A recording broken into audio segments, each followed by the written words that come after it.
Hello મિત્રો, આજના વિડીયોમાં આપણે જાણીશું સ્વરોજગાર લક્ષી યોજના જેમાં તમને લોન આપવામાં આવે છે તે બાબતે. તો તેને આપણે નિયમો અને શરતો પહેલાં જાણી લઈશું. તેની વેબસાઇટ પણ હું તમને જણાવીશ ટૂંક સમયમાં. યોજનાનું નામ છે સ્વરોજગાર લક્ષી યોજનાઓ, જેમાં યોજનાનું સ્વરૂપ લોન સહાય ધોરણ, જેમાં રિક્ષા, લોડિંગ રિક્ષા, મારુતિ ઇકો, જીપ, ટેક્સી વગેરે સ્વલક્ષી વાહનો માટે ઓન રોડ યુનિટ કોસ્ટ. ત્યારબાદ વ્યવસાય કે કરિયાણાની દુકાન જેમાં મેડિકલ સ્ટોર વગેરેને વ્યવસાય માટે 10 લાખ સુધી અથવા ખરેખર થનાર ખર્ચ એ બે પૈકી જે ઓછું હોય તે લોન પેટે નિગમ તરફથી આપવામાં આવશે. ઉપરોક્ત ક્રમ નંબર 1 અને ક્રમ નંબર 2 યોજના માટે લોન વાર્ષિક 5% સાદા વ્યાજે મળવાપાત્ર થશે. પુરુષોને 5% સાદા વ્યાજે મળવાપાત્ર થશે અને મહિલાઓ માટે 4% સાદા વ્યાજે લોન મળવાપાત્ર થશે.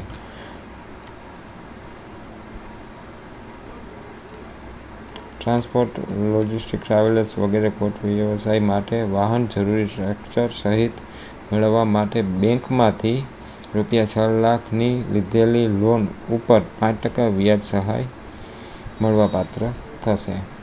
સ્વરોજગાર લક્ષી યોજનાઓ માટે ધિરાણના માપદંડ. વાહન માટેની લોનની યોજનામાં અરજદાર પાસે પાકું લાયસન્સ હોવું જોઈએ.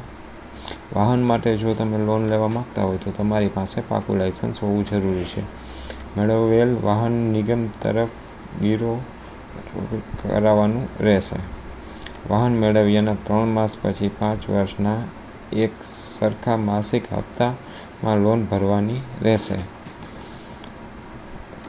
વાહન મેળવ્યાના 3 માસ પછી એટલે 3 મહિના પછી 5 વર્ષના એક સરખા માસિક હપ્તા 5 વર્ષની લોન આપશે તમને. નાના વ્યવસાયની લોન મેળવવા માટે 3 માસમાં શરૂ કરવાનો રહેશે તથા વ્યવસાય શરૂ કર્યા બાદ 3 માસ પછી 5 વર્ષના એક સરખા માસિક હપ્તા લોનની વસૂલાત કરવામાં આવશે. લોન કુલ રકમ 7.50 લાખ કે તેથી ઓછી હોય તો તેટલી રકમ ભરી શકે છે તેવા 2 જામીનની રજૂ કરવાના રહેશે. કોઈ પણ 2 જામીન રજૂ કરવાના રહેશે જે 7.50 લાખ કે તેથી ઓછી હોય તે ભરી શકે.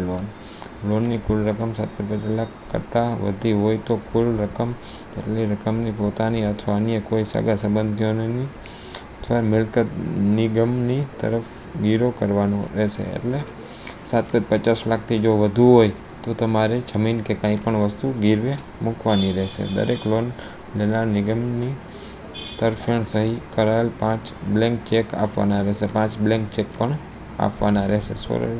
સ્વરોજગાર લક્ષી તમામ યોજનાઓમાં નીચે મુજબના પાત્રતા પણ રહેશે.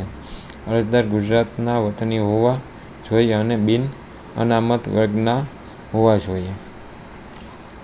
અરજદારની ઉંમર 18 થી 50 વર્ષની અંદર હોવી જોઈએ. ધિરાણનું વ્યાજ દર વાર્ષિક 5% સાદા વ્યાજ અને મહિલાનું 4% સાદા વ્યાજ હશે. પ્રતિ વાર્ષિક વર્ષ જેટલું ધિરાણ આપવામાં આવશે તે મુજબનું જ સાદું વ્યાજ ગણવામાં આવશે. વ્યાજ દર ક્રમ 1 અને 2 માં વાર્ષિક 5% લેખે સાદું વ્યાજ અને મહિલામાં 4% લેખે સાદું વ્યાજ રહેશે. આવક મર્યાદા. કુટુંબની વાર્ષિક આવક મર્યાદા 6 લાખ કે તેથી ઓછી હોવી જોઈએ. તમારો આવકનો દાખલો 6 લાખ કે તેથી ઓછાનો હોવો જોઈએ અથવા મર્યાદા ઓછી હોવી જોઈએ. હવે આ ફોર્મની અપ્લાય કઈ રીતના કરીશું તેના વિશે જાણીશું આપણે.